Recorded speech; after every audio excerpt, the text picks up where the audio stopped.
Welcome. This is Meridith Elliott Powell, and I'm here with my colleague Mary Kelly, and we are super excited to be presenting this webinar today on the 5 biggest mistakes you may be making when it comes to succession planning, but more importantly, the solutions that you need to avoid them. That is me, that is Mary right there in that big picture, and that is the powerful book we wrote, Truly the Guide, on who comes next, what you need to know to really build your leadership bench. Mary, it's succession planning made easy. So this is succession planning made easy because so many organizations right now are struggling. And it's succession planning that's not only just about the person at the top, but it's also throughout the organization. And this is where we see a big challenge right now. Look, our top leaders right now have a lot to think about. There's a lot going on. There is a lot of uncertainty. And we as leaders and part of the planning team and part of the executive team and part of senior leadership and as part of boards all have to be looking at where this organization is going to go in the future and how we're going to build it to its best potential. And Meridith, that really is all about the people.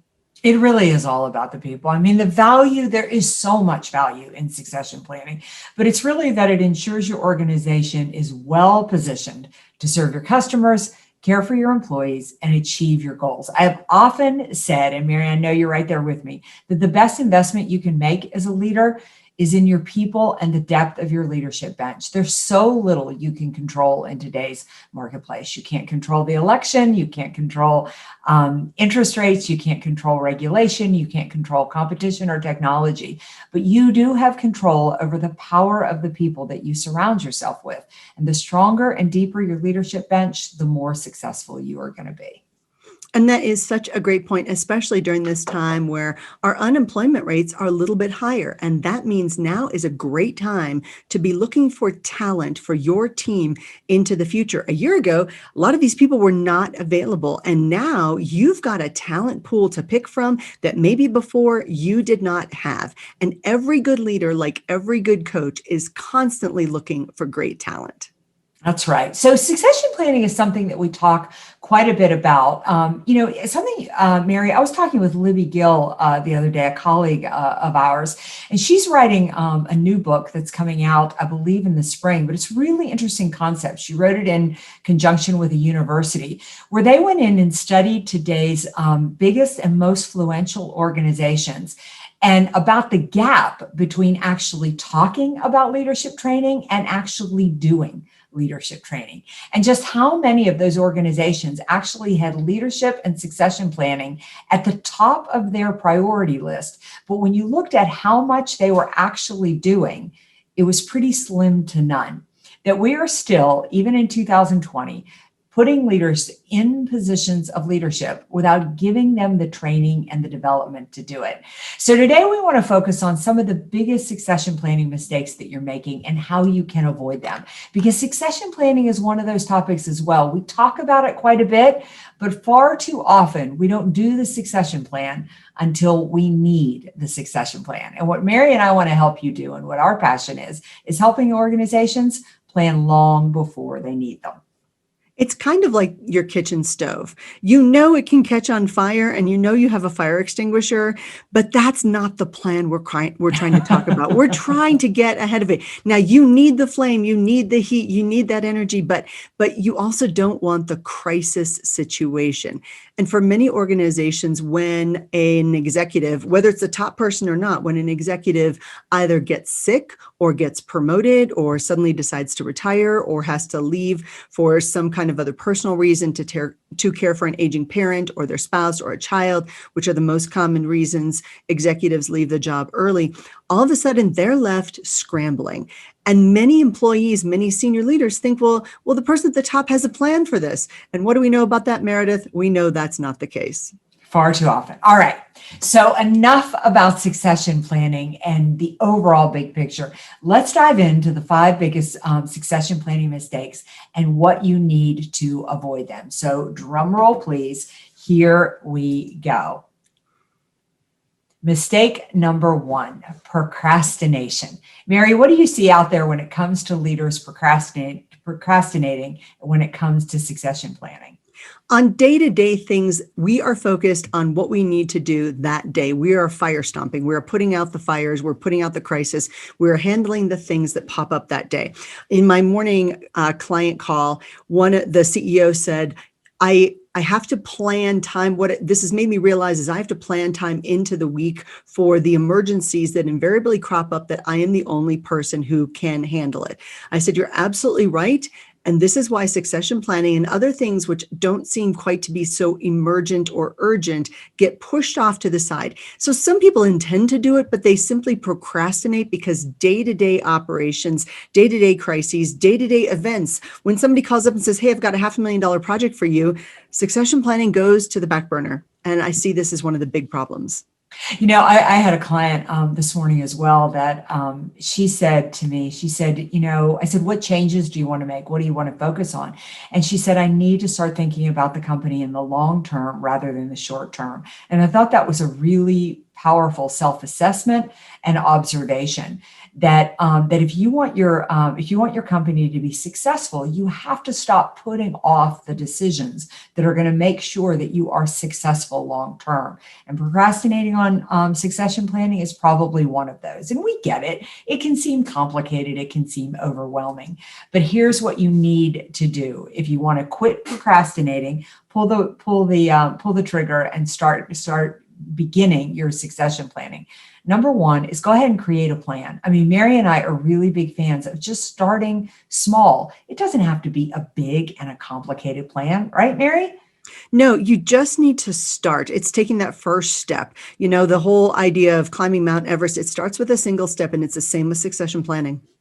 Yeah, we advise people just to start with the key roles. Just choose a few people that literally you would probably cry if they went across the street and went to work for somebody else.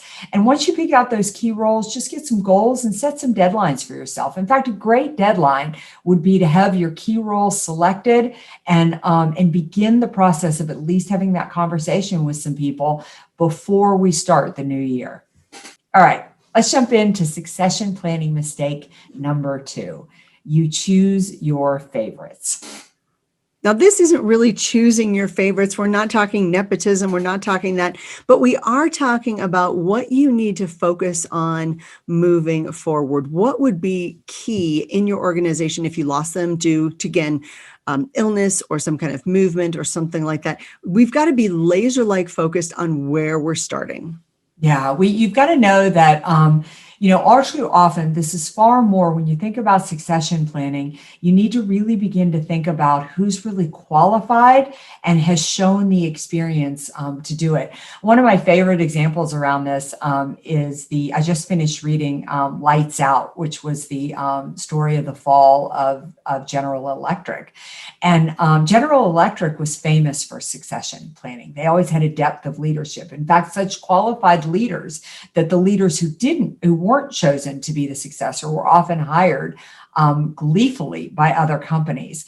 But what Jack Welch did was he picked somebody that he liked over somebody who was qualified to do the job. And so you got to realize when you build your succession plan, you may not always be the best person to objectively find somebody who's really qualified to do the job. So what's the solution to that? So as we have talked about, and you and I have done this with countless organizations, we say whatever job you're trying to think about filling, you create an avatar for that job, not about the personality, not about the charm and charisma. That might be nice, but we have to look at what would be the key criteria. What characteristics does the perfect person going into that job, what would they have? And that becomes this avatar. So when you start the job search, it's not just your key qualifications ranked, 1 to 10, but it's a combination of all of those. And there are some things that moving forward, we know key leaders have to have. We know, Meridith, right now, and you and I have talked about it, that the CEO now in U.S. organizations tend to be 6 to 8 years older than they were 20 years ago. And this is because you need to have more experience with people. You need to have more understanding of regulatory issues, especially in not just your own own business, but the entire industry as a whole and what's going to change in the future. And budgets have become far more complex. So people, regulations, and budgets have mandated really that our senior leaders are better, more experienced. And while it's very tempting, especially in family businesses, to make the heir apparent your favorite, your chosen one, or your child, they may not be the best choice. Yeah, this is building the avatar is one of my favorite things to do. And, Mary, both in our book and in our course, we devote an entire chapter to this. I think this is one of the most powerful projects we do with companies. It's that before you need to choose a successor, let's really sit down as a team and decide who makes it in this company. Why are they successful? What skills do they have that we've taught them, but what inherent talents or qualities did they bring to the table? And once you have this avatar, you can use this avatar like a litmus test. So as you interview people, you may like them, you may joke with them, you may have a good time with them, but then you're really backing up and you're asking yourself, do they align with this avatar? And then you end up choosing the candidate, not that you like the most, not the person you want to most go share a steak with, but the one who truly is qualified to lead your organization, both from a qualities and values as well as a skills standpoint. And you and I both know, Meredith, it is easy to hire somebody like you. Yes. It is easy to hire somebody who looks like you, sounds like you, has your same background. I joke around a lot of times because I was Navy. I'm like, it's really easy for me to hire another Navy person because we speak the same language. I can make the same references. They're going to get it. But that's probably not the right addition to my team. I need somebody who's going to be different from me. And sometimes that likability factor, somebody like us, can blind us to the actual best choice. Yeah, again, I think this is one of the most powerful things that we do. All right, strategy number 3, you don't invest, meaning you don't invest the time, you don't invest the training, you just simply don't invest. And I'm always surprised, Meredith, at how many people say people are our top asset. People are our most important thing, people first, all of these things. And then I ask them, so what kind of training do you have? Oh, they stall, they're not really sure, or they have the same old, tired, yearly mandated training that everyone hates. They're not actually investing in a robust leadership program, critical skills development, critical thinking sessions, creative problem solving teams. They're just not investing in it. They're not taking the time to stop and think about where they want these people to be in the future. And that, to me, also, it's consistent with the findings with surveys, and that is 71% of millennials said that they would leave a job within 2 years if they were not being personally and professionally developed. Yeah, the investment in the skills, the qualities, the training.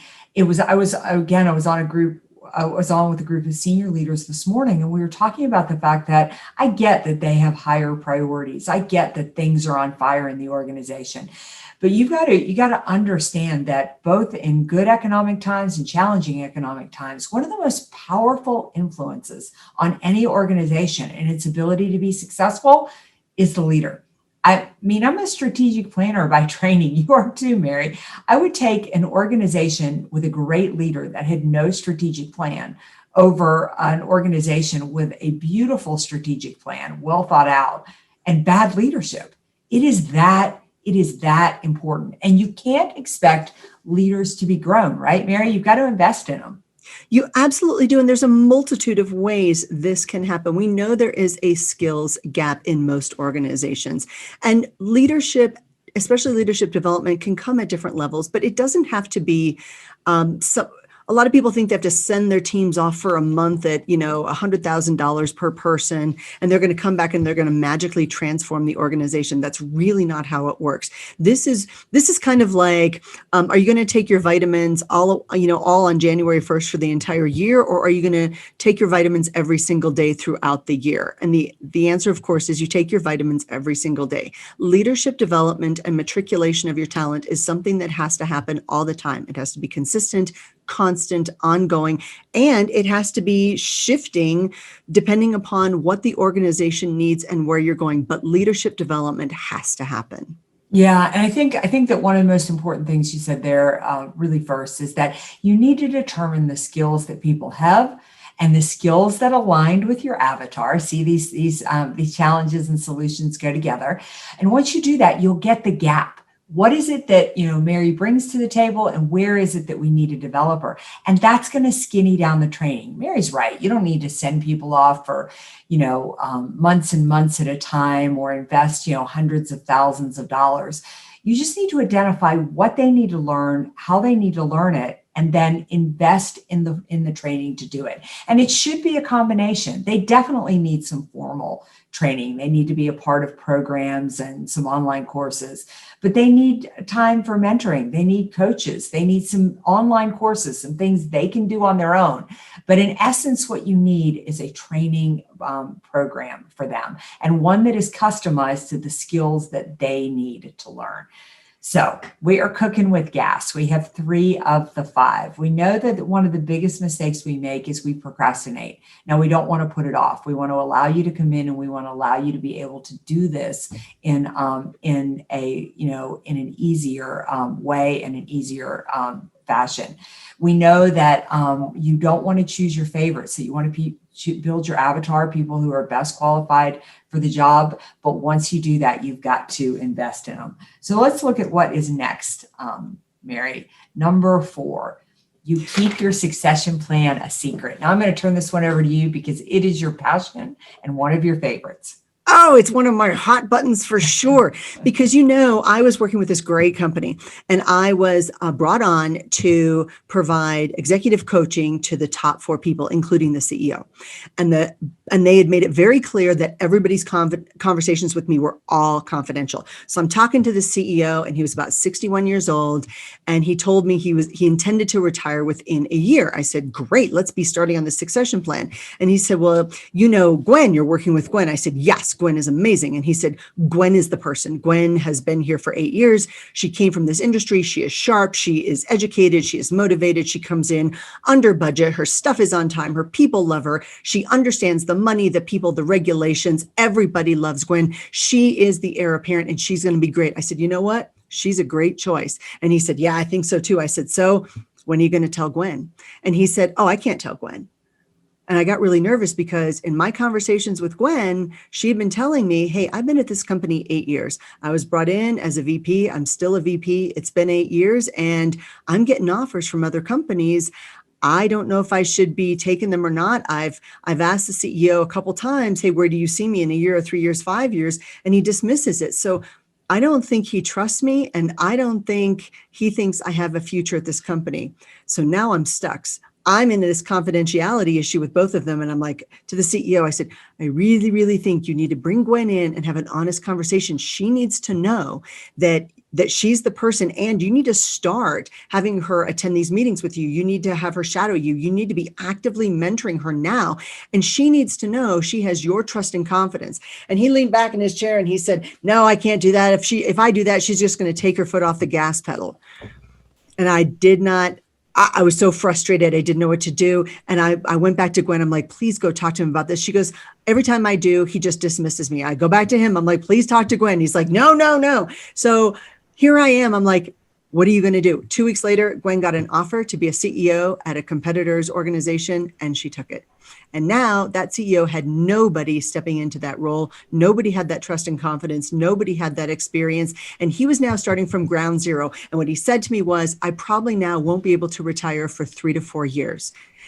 All because he did not want to have the conversation with her. So please, please, please, you may have a succession plan in your head, but please don't keep it a secret. Please let the team know, because it's not just you the succession plan affects. It is everyone throughout the organization, and especially that person who is being groomed for that higher position. Absolutely. The worst thing you can do is to keep your succession plan a secret. You're going to be surprised at how much power and influence you're going to get with employees and with customers just because they know you have a succession plan. I mean, Mary mentioned that millennials say that they would stay with an organization if they knew training and development was there, if they knew there was a future.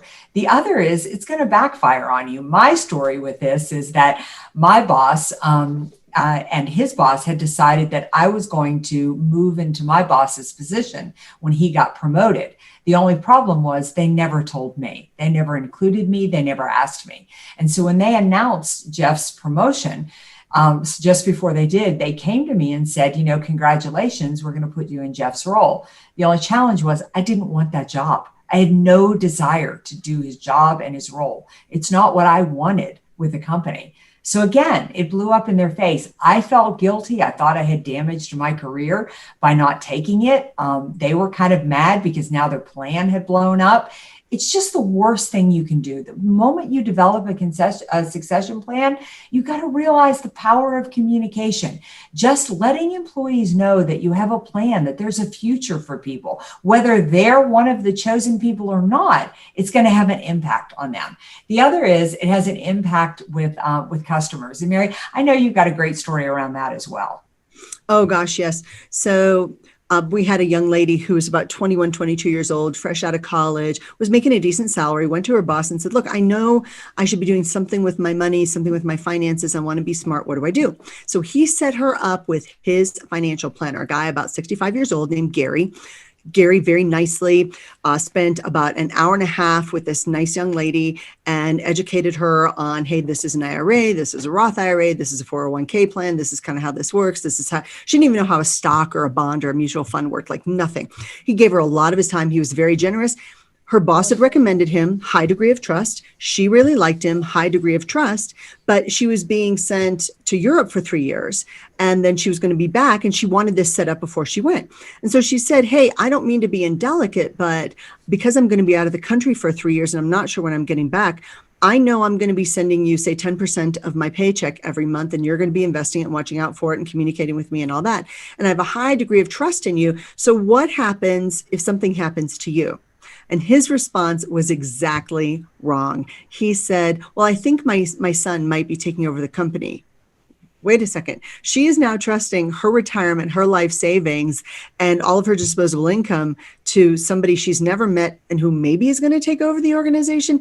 He did not have a succession plan for his own company. And as a result, she did not invest with him. She went to a larger organization with a team so that there would be backup. Don't underestimate the power of your succession plan and what it has on your customers for your longevity. Yeah, you have to communicate it. A company that has a succession plan and a company that communicates a succession plan is a company that that is telling their customers and telling their employees they have a plan, they have a strategy, they will be here for the long term, and they have crossed all their T's, dotted all their I's, and have done what they need to do to truly take care of all the people that matter to them long term. So Mary, we have one big mistake left, and that is that you don't go deep enough. Now, this is the one that Mary really kicked off our program with, that I think the thing that truly differentiates Mary and I in the marketplace, both with our book and with our online program and our in-person trainings, is the fact that we believe that succession planning is something that should happen throughout your organization. It should happen at every level. Succession planning is not a C-suite limited endeavor. It is powerful when it goes throughout the organization, and you're going to be surprised at how easy it is to implement a strategic plan that goes deep enough throughout your organization. That's exactly right. And I remember when I was assigned at Pearl Harbor, and I was a lieutenant, which is an 03, like a captain in the Air Force or the Army, and I was doing a lot of other functions besides my normal job, which is very, very normal in the military. And my very, very senior boss brought me in to say goodbye when I was being transferred. And he said, hey, thanks for all the hard work you're doing. And then he paused, and in a burst of honesty, he said, I confess, I really don't know what you do here at all. So it was a burst of honesty and good for him. And I said, that's okay, sir. You'll know when I leave. And it was kind of true. I wasn't trying to be sassy or whatever, but I knew that I was covering for so many other people, and they would find out what it is I was actually doing when I left, and those things weren't getting done. But you think about the organization, and you don't think a baby lieutenant, which is fairly junior, of course, in the military, is really going to be that critical.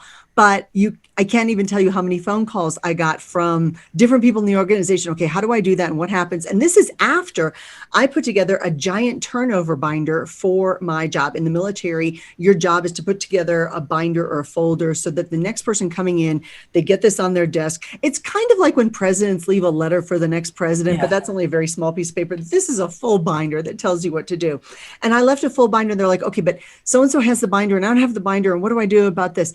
And again, my position was not considered critical at all.